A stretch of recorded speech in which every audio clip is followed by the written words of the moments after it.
En el principio estaba el caos, y ella, Eurínome, la que todo gobierna, la que se da largos paseos. Eurínome sintió ganas de bailar, pero no tenía sobre qué, así que separó el arriba del abajo. Sobre el arriba puso el alto cielo, y sobre el abajo puso el profundo océano. Y Eurínome comenzó sobre las ondas del mar a bailar, y a bailar, y a bailar. Su danza originó al viento del norte, y a él le entregó una pesada capa de nubes con la que cubrirse y una tronante espada con la que anunciarse. Y sin dejar de bailar, la que todo gobierna comenzó a bailar, pero en dirección contraria, y creó al viento del sur. A él le entregó una delgada capa de nubes con la que cubrirse y una refulgente espada con la que anunciarse.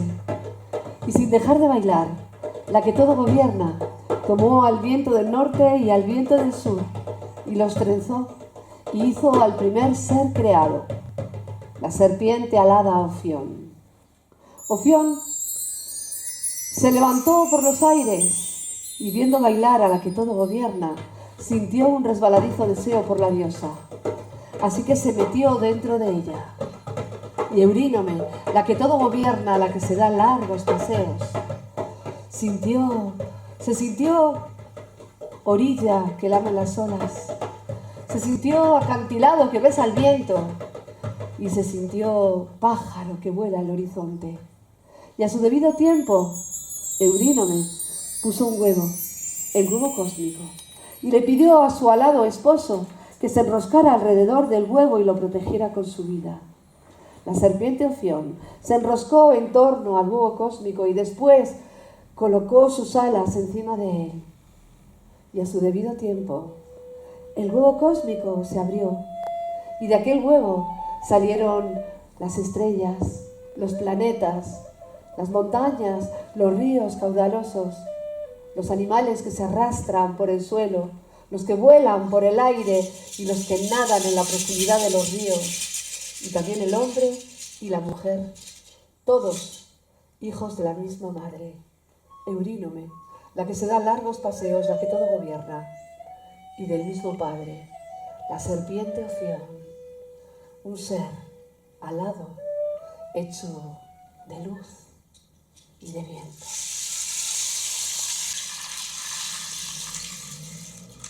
En el comienzo de todas las mitologías no hay un dios, sino una diosa. Pues además de esta diosa que crea el universo bailando sobre las aguas, hay una serie de seres femeninos que están vinculados con el agua. No eran mujeres pez, sino mujeres pájaro. Eran pájaros con cuerpo, cabeza de mujer y alas de pájaro que vivían en los escollos. Allí estaban quietas porque no podían desvincularse del acantilado y por eso cantaban y encantaban y hacían que los marinos se acercaran a escucharlas. Ellas no perdían a los marinos, ellas no asesinaban a los marinos, no eran diosas sanguinarias, la imaginación masculina les atribuyó estos poderes. Se llaman de muchas maneras en la península ibérica. Donas d'Aigo en Baleares, Donas d'Aigua en Cataluña, Llanas en Asturias, Anjanas en Cantabria. Se llaman mujeres de agua. Y entre estas mujeres de agua hay una que es, de donde proceden todas ellas, que es un mito o una leyenda más bien que viene del sur de Francia. Allí cuentan que había una hada llamada Presina. Y Presina se quedó embarazada de su esposo. Y cuando llegó el momento de parir, Presina le dijo a su esposo que no quería que asistiera al parto y que solo después de que hubiera bautizado a sus hijas podría verlas. El esposo de Presina asintió y dejó que su mujer se encerrara para parir. Pero en cuanto escuchó el llanto de los recién nacidos, porque 3 hijas nacieron en aquel parto, no pudo con la curiosidad de ver aquel prodigio y abrió la puerta. Y en ese momento Presina lo maldijo.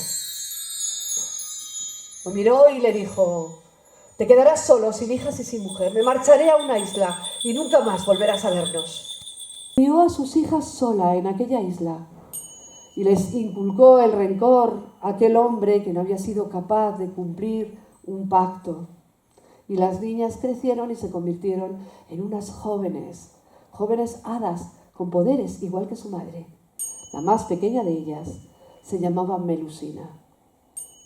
Un día las tres se fueron al reino de su padre y mediante unas artimañas consiguieron encerrarlo en el interior de una montaña y taparon todas las oquedades para que él nunca más pudiera salir de allí. Y volvieron orgullosas a ver a su madre. Pero cuando le contaron que habían encerrado a su padre en el interior de la montaña, la madre las miró y les dijo: ¿qué habéis hecho, insensatas? Es así como os he criado, en el odio a los hombres, en el odio a vuestro padre. Malditas seis por ello. Y maldijo a sus tres hijas. A Melusina la maldijo de una manera muy especial. Los viernes se convertiría en una mujer dragón, con cuerpo de serpiente y alas de murciélago. Y durante ese día, el viernes, nadie podría verla. Melusina marchó del reino de su madre y se fue lejos, muy lejos, al sur de Francia. Y un día Melusina estaba sentada debajo de un abedul, peinándose su cabello, su largo cabello negro, con su peine de hueso, cuando de pronto vio pasar una corza blanca, herida. Melusina contempló a la corza y vio cómo desaparecía en la espesura. Y pronto vio venir detrás de la corza un caballero. Era Raimondín, el señor de Lusignac. Raimondín bajó de su caballo y miró a la bella. Nunca había visto una mujer semejante, tan hermosa, tan gentil, tan callada. Llevaba una túnica que dejaba adivinar su cuerpo. Ella se estremeció y Raimondín interpretó que tenía frío, así que se quitó su manto y la cubrió. Y después la miró y le dijo: ¿tienes frío? Y ella bajó los ojos y se ruborizó. Raimondín tendió una mano y tomó a Melusina y la montó en la grupa de su caballo y se la llevó a su casa. Y allí se la entregó a su madre y a sus hermanas para que se ocuparan de ella. Prepararon un barreño de agua y Melusina se quitó la capa de Raimondín, su tenue vestido, y se bañó. Y después le trenzaron el pelo y le dieron ricas vestiduras. Y como a una más, la aceptaron en la noble casa de Lusignac. Cuentan que Raimondín, por las tardes, se sentaba en una sala con Melusina a jugar al ajedrez. Ella nada decía, pero siempre ganaba. Y pasó el tiempo y el tiempo pasó, y pasó un año y dos. Y un día Raimondín se dio cuenta de que su corazón se inflamaba de amor cada vez que miraba a Melusina, que a duras penas se podía concentrar en el juego del ajedrez porque toda su atención estaba prendida de los ojos de Melusina, de los labios inmóviles de Melusina, de las manos de Melusina. Así que un día se armó de valor y le dijo: Melusina, largos años has vivido en mi casa como una invitada, pero ahora deseo que seas la señora de todo esto. ¿Quieres casarte conmigo? Y Melusina por primera vez abrió sus labios y le dijo: has demostrado ser gentil, has mostrado ser educado. Otro marido no puedo desear sino tú. Pero he de pedirte una cosa, solo así me casaré contigo. Los viernes no podrás verme. Y además quiero una habitación propia en la que descansaré todos los días. Tú podrás visitarme cuando quieras, excepto los viernes. Los viernes no podrás verme. A Raimondín le pareció extraño que aquella mujer quisiera tener una habitación propia, cosa que no sucedía en la época. Pero le pareció que era un signo más de la excelencia de aquella mujer prodigiosa que se había encontrado aquel día a la orilla del río. y pensó que era muy fácil cumplir aquella promesa. Tendría a su esposa para él 6 días a la semana y solamente un día prescindiría de ella. Así que le prometió y se casaron. Y aquella boda fue sonada por toda Francia. Todavía hoy se recuerda la boda del señor de Lusignac, Raimondín, con la joven Melusina. Y así fue todos los días, excepto los viernes, en que ella cerraba la puerta y Raimondín no osaba entrar en la habitación de Melusina. Aquel amor dio como fruto 2 hijos. Se querían de una forma increíble, maravillosa, prodigiosa. De tal forma que despertaron la envidia de la corte del señor de Lusignac. Y un día, uno de sus consejeros se acercó a Raimondín y le dijo: «Pero señor, ¿no has visto que se esconde todos los viernes tu esposa? Seguramente esconde un secreto horroroso, como para no permitir después de tantos años que la visitéis los viernes». Y en el corazón de Raimondín, además del amor, anidó la desconfianza. Y fue así como un viernes no pudo resistir y miró por la cerradura de la puerta.